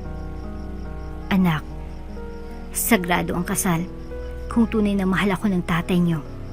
Kung wala talaga siyang ibang minamahal pa at itinatago, pakakasalan niya ako at saksi ang Diyos doon. Doon ko mapapatunayan na mahal niya talaga ako. Na mahal niya tayo. Pero dahil ayaw niya, sumuko na si nanay. Paliwanag naman ni Alnera. Di ibig sabihin mo, hindi tayo mahal ni tatay kasi ayaw kanyang pakasalan? Mas mahal niya yung babaeng nakita natin sa restaurant? Muling tanong ni Tantan. Alam ni Alnera na mas lalalim lamang ang kanilang pag-uusap. At sa mura pa ng isip ni Tantan ay ayaw na muna itong imulat sa ganung bagay. Kaya naman iniba na lang niya ang usapan. Hay nako anak ko, halika na nga lang kay nanay. Gusto mo bang kwento na lang ulit kita gaya nung maliit ka pa para makatulog ka ng mahimbing? Sabi niya. Malalim na rin ang gabi at ngayon ay inaandok na rin talaga si Tantan. Kaya naman pumayag na rin siya sa alok ng kanyang ina. Sige na nga po nanay. Sabi niya na lang sa kanyang ina. Oh, halika na at tatabihan na rin kita sa pagtulog. At doon ay sabay na nagtungo ang mag-ina sa kanilang kwarto. Samantala, ng mga sumunod na araw, naisipan naman ni Aldrich na yayain itong si Alnera na mag-dinner. Alnera, let's have dinner. Tara, treat ko. Yaya niya sa babae. Nahiya namang sumagot si Alnera. Nako sir, huwag na po. Nakakahiya at baka kung ano pang sabihin ng iba. Sabi niya. Napangisi naman si Aldrich saka sumagot. Bakit ka naman mahihiya? Normal lang naman to dahil nililigaw na kita. Remember? Sabi niya rito. Alam naman ni Alnera yun ngunit syempre, sekretary lang naman siya ni Aldrich kaya nahiya pa rin siya lalo pa at sentro na siya ng bulong-bulungan sa buong kumpanya. Sige na nga po. Kayo ang bahala. Sabi niya na ikinatawa naman ni Aldrich. Good, let's go. Sabi niya at sumakay na rin sila ng kanyang sasakyan. Sa isang bagong open na fine dining restaurant sila pumunta na malapit lang din sa opisina. Waiter, can I have the menu? Itinaas na rin ni Aldrich yung isa niyang kamay upang tawagin at senyasan ang waiter na nakatayo sa may counter at mabilis din namang sumunod ang lalaki. Okay sir, sandali lang po. Wika ng lalaki. Nakasombrero kasi ito na bahagi naman ng kanilang uniforme, kaya hindi ka agad nakita ni Alnera ang mukha ng lalaki. Kaya naman, pagkalapit niya ay doon lamang namilog ang mga mata ni Alnera sa kanyang nakita. Gaston? Nautal niyang sabi habang nakatingin kay Gaston. At sinalubong na rin nga ni Gaston ang matingin na iyon ni Alnera sa kanya. Sa kabilang banday, maging si Aldrich ay napatingin na rin kay Alnera dahil sa reaksyon ng dalawang ito nang makita ang isa't isa. Do you know him, Alnera? Kalmadong tanong ni Aldrich kay Alnera. Nang tanungin siya ni Aldrich ay doon lamang bumalik ang kanyang wisyo. Yeah, a former friend of mine. Nautal niyang pagsisinungaling, saka umiwas na rin ang tingin. Ngumiti naman si Aldrich, ngunit nakatingin pa rin kay Gaston at tumingin na rin sa kanya ito. Okay, what a small world. So, pili ka na ng gusto mong kainin. Wika ni Aldrich at total namang sumagot si Alnera. Okay, sabi niya. Hindi mawari ni Alnera ang kanyang nararamdaman. Naiilang kasi siya dahil kahit hindi siya nakatingin kay Gaston ay malalim pa rin itong nakatitig sa kanya. Aminado siyang na-miss niya ang presensya ng lalaki. Ngunit hindi dapat siya magpakita ng kahinaan. Lalo pat, tahimik na nag-oobserba rin sa kanila si Aldrich. Kaya naman, napapalunok na lamang siya ng laway habang nakatuon pa rin ang atensyon sa menu book. Dahil matagal sumagot si Alnera, si Aldrich nang nag-umpisa. Gaano kalaki yung serving nitong tempura? Wala kasi nakalagay. Poon na niyang tanong kay Gaston. Ngunit, nanatili pa rin nakatitig si Gaston kay Alnera, kaya naman hindi niya narinig na nagsalita si Aldrich at tinatanong pala siya. Excuse me, naririnig mo ba ako? Tanong ni Aldrich kay Gaston. Hindi na rin nga niya nagugustuhan ang kinikilos ng dalawa. At dahil nga sa tanong na iyon ay umiwas na ng tingin si Gaston kay Alnera, saka sinagot na ang tanong ni Aldrich. Oo sir, pangatlong tao yan. Sabi niya. Okay, bigyan mo muna kami nun. Bumalik ka na lang kapag nakapag-decide na kami ng orderin. Mukhang sa iba rin kasi ang atensyon mo eh. Pasaring ni Aldrich, kaya medyo umagwat na rin ang tingin ni Alnera dahil baka magkagulo pa sa pagitan nilang dalawa. Sige ho, tawagan niyo lang ho ako. Magalang na sagot naman ni Gaston. Nang makatalikod si Gaston at makaalis na ay napatingin naman siya kay Aldrich na tila ba hindi niya nagugustuhan ang nangyari. Ngayon lang niya nakita ang tingin na iyon ni Aldrich na pawang nakakatakot. Kung sa bagay, hindi pa rin naman kasi nakikilala ni Alnera nang lubusan ang lalaki. Kaya naman marami pa siyang panahon para kilatisin ang tunay na ugali ni Aldrich. Nang makatapos na rin silang maka-order ay sandali munang nagpaalam si Alnera kay Aldrich para magbanyo. Pero ang totoo ay sa tungo nito upang doon niya hintayin at abangan si Gaston. Gaston! Mahinang sambit ni Alnera nang sa wakas ay nagtungo na rin doon si Gaston. Nabigla man si Gaston dahil hindi niya inaasahan ang gagawin nito ni Alnera dahil ang buong akala niya ay kinamungian siya nito mula nang maghiwalay sila. At bago pa sila makita ng ilan niyang mga katrabaho ay mabilis niya nang sinanggahan ng kanyang katawan si Alnera. Alnera. Mahinang sambit ni Gaston kay Alnera. Nangungusap ang kanyang mga mata at talagang miss na miss niya na ang dating partner base sa kanyang mga titig sa mukha nito. Sa kabilang banday, muli nang nagsalita si Alnera, mas maamo ngayon at mahinahon. Gaston, Gaston, anong nangyari sa'yo? Gaston, mahal na mahal pa rin kita. Mahal na mahal pa rin kita, Gaston. Wika ni Alnera habang hinaplos ang buong mukha ni Gaston. Doon niya napatunayang tama nga si Gladys. Napakalaki ng pinayat nito at mukhang aburido. Samantala ay ay sumagot naman si Gaston. Pero mukhang masaya naman kayo ng kasama mo, sabi niya sa blankong itsura. Habang nakasandal si Elnera sa may paderay, nakatuon naman ang isang kamay ni Gaston doon sa pader para takluban si Elnera. Hindi, naliligaw lang siya. Just tell me na papakasalan mo ako.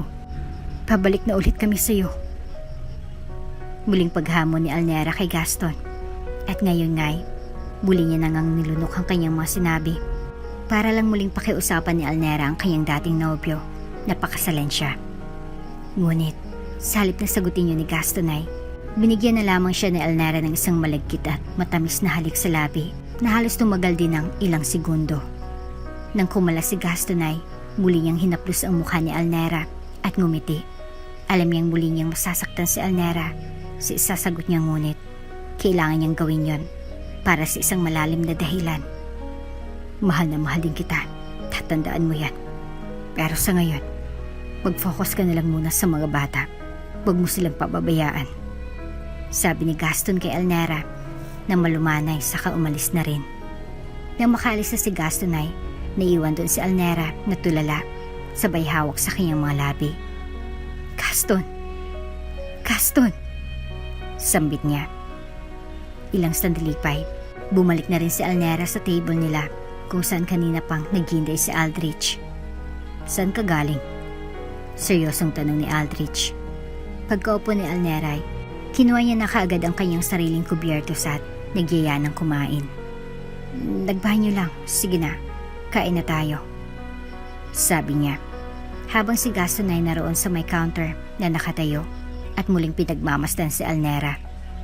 Mapapatingin naman si Aldrich kay Gaston at doon ay sasamaan niya ito ng tingin. Samantala, nang may hatid na ni Aldrich si Elnera sa kanilang apartment ay umalis na rin ang lalaki ngunit ramdam ni Elnera na naging malamig na si Aldrich sa kanya mula ng dinner na yon dahil tahimik na itong buong biyahe. Oh, bakit ganyan ang mukha mo? Takang tanong naman ni Gladys kay Elnera. Pagka-uwi kasi nito ay para bang nawala na rin ito sa mood. Hanggang ngayon kasi ay si Gaston pa rin ang kanyang naisip, lalong-lalo na yung halik nila kanina. Nakita ko si Gaston. Diretsahang sagot ni Elnera na nakatulala pa rin sa kawalan. Tila na-excite naman si Gladys at mas nilapitan pa ang kanyang kaibigan. Talaga? Saan? Oh, edi ngayon mo na mapapatunayan na sobrang laki ng ipinagbago niya. Hindi yata marunong mag-alaga yung bagong niyang babae ngayon. Sabi pa niya ngunit, umiling si Elnera. Hindi, hinalikan niya ako. Sabi niya sabay tingin kay Gladys. Napakunot naman ang noo ni Gladys na para bang nakaramdam ng pagkadismaya. Oh, tapos ano? Lumambot ka na naman? Tanong niya kay Elnera. Nanatili pa ring blankong reaksyon na yon ni Elnera. Para bang bigla siyang naimasmasan at sa halip na mabigyan siya ng kasagutan, nang muling makita si Gaston ay panibagong katanungan muli ang naiwan ng lalaki sa kanyang isip. Nang makita ko ulit siya, ulay. Parang biglang nawala yung galit. Miss na miss ko na siya, Gladys.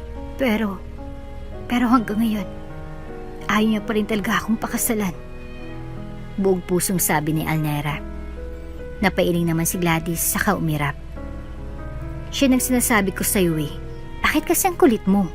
Hayaan mo na lang siya. Huwag mo nang ipilit at ipagsiksikan ng sarili mo.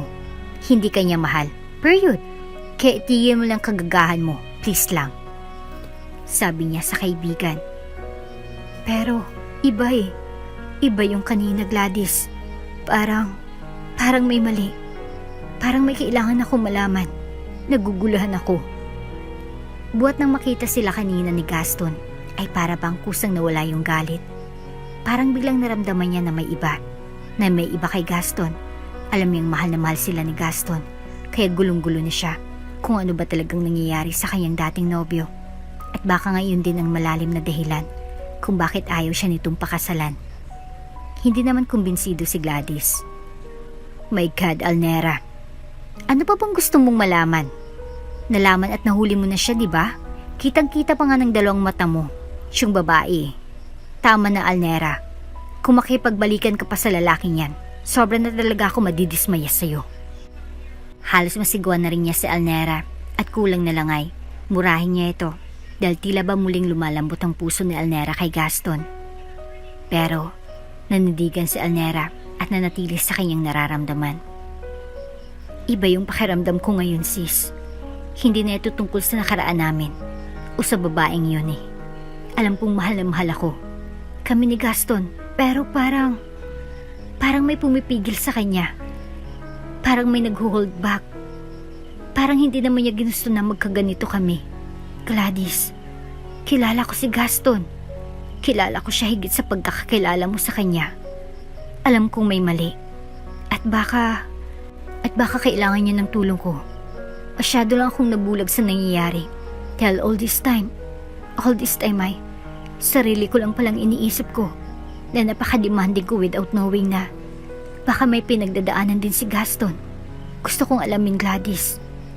Kita ko sa mga mata niya kanina hanggang sa halikan niya muli ang mga labi ko. Damang-dama ko yung pagmamahal at proteksyon. Gusto kong malaman ng totoo. Pagtatapat niya na, maluha-luha pang mga mata. Sandali naman naglaylo si Gladys sa palagay niya ay may basihan nga ang kurukurong ito ni Alnera. Kaya naman, hindi na muna niya pangunahan ang magiging desisyon at plano ng kaibigan dahil mukha namang alam niyang kanyang ginagawa. O kung ganun, anong balak mo? Tanong ni Gladys kay Alnera. Huminga naman ng malalim si Alnera, saka matapang na tumingin kay Gladys at sumagot. Gusto ko siyang muling makausap. Gusto ko siyang makausap. Matapang na sabi ni Alnera. Samantala, naroon naman si Gaston sa kanilang secret office kasama ng iba pang mga agents na katulad niya. Oo, isang ang secret agent itong si Gaston, katulad ng kanyang mga yumaong mga magulang na ngayon ay hinahanapan pa rin niya ng kasagutan kung sino ang mastermind sa pagpatay sa mga ito. Gaston, nakita na namin. Alam na namin kung sinong mastermind sa pagpatay ng mga magulang mo. Sabi ng isang lalaking agent na si Amer kay Gaston. Napatayo naman si Gaston saka nagtungo kaagad sa harap ng computer ng lalaki. Talaga? Sino? Tanong naman ni Gaston. Ang CEO ng Montana Corporation, si Aldrich Montana. At may kaugnayan talaga sa kanya yung Eva Mendez dahil matalik silang magkaibigan. Sila ang mga taong salarin sa kaso ng mga magulang mo. Malalim na sabi ni Amer. At ang tinutukoy niyang Eva Mendez ay nakita ni Tantan sa litrato na siya ring naroon sa restaurant. Napakunot noon naman si Gaston nang makita ang litrato ni Aldrich. Pinazoom pa niya ito para malinawan ang mukha. Teka, kilala ko to. Kilala kong lalaking yan. Kunot noon niyang sabi. Talaga? Tanong naman ni Amer. Oo siya nga, Amer. Bago kayo kumilos, hintayin niyo munang hudyat ko. Nasa peligrong buhay ng asawa ko. Sabi ni Gaston. Saka naganda na siya para sunduin ang kanyang mag-iina dahil alam niyang nasa peligro ang buhay ng mga ito.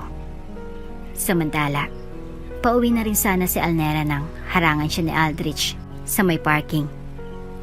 Gusto mo bang sumama sa akin sa mansyon, ha, Alnera? Alam ko naman na malapit mo na rin akong sagutin. Dapat nagpaplano na tayo. Ako, handa kitang pakasalan.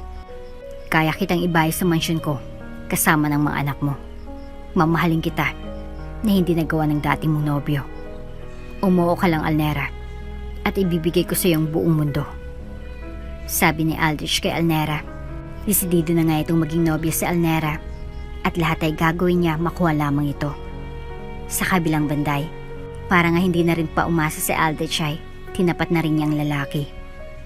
Pero hindi pa ako handa. Hindi pa ako handa na pumasok sa isa pang relasyon. Pag-amin ni Alnera. Napangisi naman si Aldrich na tila hindi na gusto ng sinagot ng babae. Hindi ka pa handa? Bakit? Dahil ba sa servidor na yon? Siyang ex mo, no? Base sa naging tinginan nyo, hindi mo ko maluloko. Ano? Dahil ba sa kanya? May din itong tanong at nagsisimula na ngang ilabas ang tunay niyang kulay. Doon ay bigla niyang hinatak ang braso ni Alnera nang madiin. Aray, Sir Aldrich. Nasasaktan po ako. Daing ni Alnera. Masasaktan ka talaga kapag hindi mo ko sinagot. Wala pang umayaw sa akin, Alnera. At wala kang karapatan na gawin sa akin to. Matalim yung sabi. At sa pagkakataong iyon ay nagpapasalamat si Alnera na hindi siya nagpadala sa mga mabubulaklak ng mga salita nito. Dahil iyon palang tunay na ugali ni Aldrich. Sa puntong iyon ay nagtungo na rin doon si Gaston. Mabuti na nga lang ay naabuti niya sa ganung tagpo si na Aldrich para mailigtas niya ang kanyang asawa. Hoy, bitawan mong asawa ko. Sigaw ni Gaston, sabay tapon ng kanyang hinihitit na sigarilyo. Doon ay lakas loob na rin niyang sinabi na asawa niya si Alnera. Ikaw? Paggalit na tanong naman ni Aldrich, saka patabog na inalis ang kanyang kamay sa pagkakapit kay Alnera. Gaston? Sambit ni Alnera, saka inagaw na rin ni Gaston ang kanyang kamay. Tara na, honey, uwi na tayo. Sabi ni Gaston habang nakatitig pa rin kay Aldrich ng matalim. Gumising naman si Aldrich at ngayon ay nakaramdam na ng galit kay Gaston maging kay Alnera. Matapang ka para kalabanin ako. Sisiguraduhin kong magsisisihan mo ito. Pagbabanta ni Aldrich, saka umalis na rin sina Gaston at Alnera. Nang makasabay na sina Alnera at Gaston sa sasakyan ay doon na nag-usisa si Alnera sa lalaki. Uwi na tayo. Kukunin na natin ang mga bata. Nagmamadaling sabi ni Gaston. Gulong-gulo na rin nga si Alnera sa mga nangyayari at sa mga ikinikilos na ito ni Gaston. Bakit? Ano bang nangyayari, Gaston? At saka hindi mo naman alam kung saan kami nakatira ngayon. Anas ni Alnera. Sumagot naman si Gaston. Kina Gladys, araw-araw ko kayong binabantayan. Pagtatapat niya. Lumuwag ang reaksyon ng mukha ni Alnera sa sinabing yun ni Gaston. Na buong akala niya ay pinabayaan na talaga sila nito, ngunit hindi naman pala. Kaya naman ngayon ay unti-unti na ring lumalambot ang puso ng babae. Talaga? Ano ba kasing nangyayari, Gaston? Natatakot na ako. Takot na sabi ni Alnera. Hindi ko hayaan na masaktan kayo ng mga bata. Ito lamang nasabi ni Gaston, saka nagpatuloy sa pagmamaneho. Nang makarating na sila sa apartment ay nagbandali nang bumaba ng sasakyan ang dalawa upang kunin ang mga bata. Ni hindi na nga nakapagtanong pa si Tantan sa bilis ng pangyayari. Sinunod na lang din ni Alnera si Gaston dahil malaki naman ang tiwala niya rito at hindi na nagtanong pa. Kinausap na rin ni Gaston si Gladys na kasalukuyan namang masamang tingin sa kanya.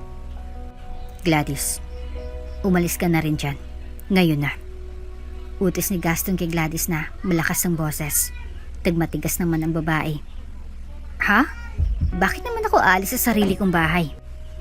Sabi pa niya, ngunit wala na rin panahon pa si Gaston na makipagdiskusyon sa babae kaya napagtaasan na muli niya ito ng boses na ikinagulat naman ni Gladys at Alnera. Basta, sumunod ka na lang kung gusto mong mabuhay pa. Mariing sabi ni Gaston. Nataranta na rin si Gladys at sumunod na lamang din. Oo na nga, ito na aalis na. Sabi ni Gladys, saka sabay-sabay na rin silang umalis. Tara na, Alnera, isakay mo ng mga bata. Utos ni Gaston kay Alnera at sumakay na rin sila ng sasakyan. Nang tinatahak na nga ng kanilang sasakyan ang kabaan ng kalsada ay doon na muling nagtanong si Alnera kay Gaston kung ano nga bang nangyayari. Hindi na rin naman siya mapapakali kung basta na lang siyang mangulas sa mga nangyayari. Kaya kailangan niya na ng kasagutan sa kanyang mga katanungan. Gaston, baka naman pwedeng explain mo na sa akin ang nangyayari. Mataray na tanong ni Alnera habang si Gaston ay nakafocus lamang ang paningin sa pagmamaneho. Alam ni Aldrich doon kayo nakatira. Kaya sigurado akong kumikilos na rin yun ngayon papunta doon. Seryosong sagot ni Gaston. Ang dalawang bata naman sa likod ay tahimik lang na nakatingin sa kanila. Eh bakit nga? Dahil lang basta nangyari kanina? Nagugulang tanong ni Alnera. Umiling si Gaston at doon na nga niya tuluyang inamin ang totoo kay Alnera. Hindi. Siyang pumatay sa mga magulang ko, Alnera. At kaya hindi kita magawang pakasalanay dahil iniba ko ang buong pagkakakilanlan ko para hindi nila ako matuntun. Buong pamilya kami ng mga secret agents at napatay ang mga magulang ko sa isang misyon. Kaya halos araw-araw ko inaaral at sinusolve ang puzzle kung sino talagang mastermind. At yung babaeng nakita niyo sa restaurant, si Eva Mendez yun. Matalik na kaibigan ni Aldrich. At isa rin sa mga pumaslang sa parents ko. Kailangan kong magpanggap para maprotektahan kayo. At iyon din ang dahilan kung bakit hindi ko mapagamit sa inyong apelyido ko. Dahil hindi ako si Gaston. Ako si Tristan Lee. At isa akong agent. But it doesn't mean na ginamit ko kayo. Mahal na mahal ko kayo ng mga bata. Kaya kahit masakit sa kalooban ko na itago sa iyong lahat, ginawa ko para lang maprotektahan kayo. Dahil mas mabuti nang wala kayong alam habang inaalam at inaaral kong magiging plano ng grupo. At kanina sa pagpupulong namin, nalaman na nila kung sinong mastermind. At iyon nga si Aldrich. Kaya pinuntahan kita kaagad. Habang ikaw nakwento yun ni Gaston kay Elnera, halos mapaluhan ang kanyang mga mata. Sa mga oras na ito, alam niyang sinserong lalaki at nagsasabi ito ng totoo. At itong katotohanan gusto niyang marinig at malaman. Ibig sabihin ba nun, wala ka talagang babae? Hindi ka ng babae at hindi mo ako niloko? Malumanay na tanong ni Elnera. Napangisip naman si Gaston. Elnera, gwapo lang ako pero hindi ako babaero. Ikaw lang minahal ko at mamahalin ko hanggang sa huling hininga ko. Ikinatuwa ni Elnera ng sobra ang sinabing iyon ni Gaston. Kaya naman, sa halip na sumagot siya, ay sinunggaban niya na kaagad ng halik si Gaston sa labi. Namilog naman ang mga mata ni Tantan, sabay itinakip ang kanyang mga kamay sa mga mata ng kanyang kapatid na si Marie. Hindi na nga alintana pa ni Elnera kung nagdadrive man si Gaston, basta ang gusto lang niya ay mahalikan muli ito at maiparamdam na mahal pa rin niyang lalaki. Teka, mababangga tayo, sabi naman ni Gaston habang nakayakap pa rin sa kanya sa Elnera. Napapangiti na nga lang siya dahil sobrang namiss din niya ang ganitong paglalambing ni Elnera. Sorry Gaston, sorry kung pinagdudahan kita. Mahal na mahal kita. Mahal na mahal kita Gaston. Mahinang sabi ni Elnera kay Gaston at sinagot naman ito kaagad ng lalaki. Mahal na mahal ko rin kayo ng mga bata. Mahina niyang sabi. Samantala, mabilis na rin silang nasundan ng grupo ni na Aldrich. Ayun sila. Sundan nyo. Cornerin nyo. Sigaw ni Aldrich sa kanyang matauhan at halos naabutan na rin niya ang mga ito dahil ilang sasakyan din silang humahabol kina Gaston. Ikaw pala si Tristan Lee. Bastardong lalaki. Dahil pakialamero ka, isusunod na rin kita sa mga magulang mo. Singal ni Aldrich. Ilang sandali pa, sa tagal ding naging habulan sa kalsada ay na-corner na rin ng grupo ni na Aldrich ang sasakyan ni Gaston at doon ay pinalibutan nila ito. Takot na takot naman ang mag-iina habang nakatingin sa paligid nila. Sa harapan ng sasakyan ay kitang-kita na nila si Aldrich na nakangisi na sa kanila. Gaston, anong gagawin natin? Napapalibutan na tayo ng matauhan ni Aldrich. Nag-aalalang tanong ni Elnera kay Gaston. Minamatyaga naman ni Gaston ang paligid. Pinapakiramdaman niya kung kailan siya aatake. At nagpaplano ng hindi masasaktan ng kanyang mag-iina.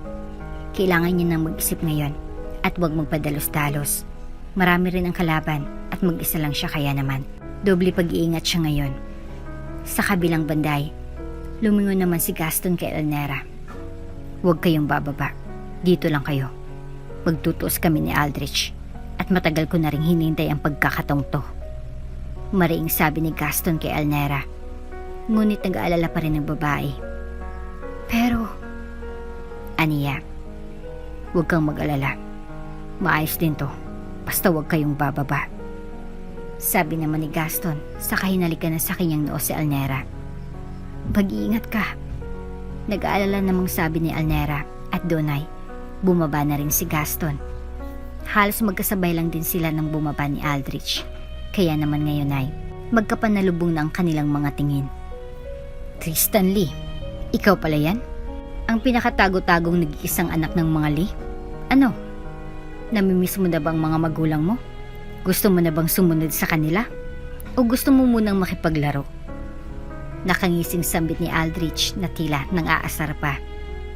Pinanlisikan naman siya ng mata ni Gaston. Samantala, wala naman siyang kamalay-malay na nakuha na pala ng mga tao ni Aldrich ang kanyang mag-iina. Gaston! Malakas na sigaw ni Alnera. Nakahawak na nga sa kanyang tauhan ni Aldrich. Saka napalingon naman doon si Gaston. Alnera! Sigaw naman ni Gaston. Hayop ka. Napakulang hiya mo talaga, Aldrich. Sisiguraduhin kong mabubulok ang kaluluwa mo sa impyerno. Judas! Gigil na sabi ni Gaston. Bubunot na sana si Gaston ng baril nang unahan na siya ni Aldrich. At sisiguraduhin ko rin na mauunang babaeng yan. Sigaw ni Aldrich sabay tutok ng baril kay Alnera at tuluyan ang ipinutok iyon. Mabilis namang nasangga iyon ni Gaston kaya naman sa kanya natama ang bala. Gaston! Sigaw ni Alnera. Sakto na dumating na rin doon ang mga kasamang agents ni Gaston at pinalibutan na rin ang grupo ni na Aldrich. Boss, sinugod na tayo ng mga trupang asul. Sigaw ng isa sa mga tauhan ni Aldrich.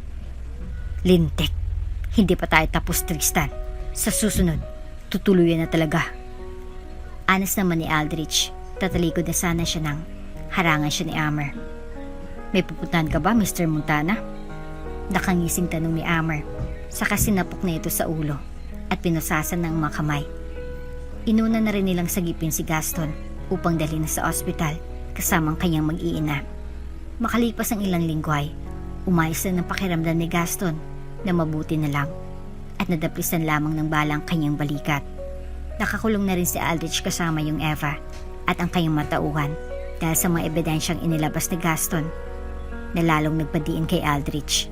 Nakalabas na rin siya ng ospital at ngayon ay kausap niya na ang kanyang abogado.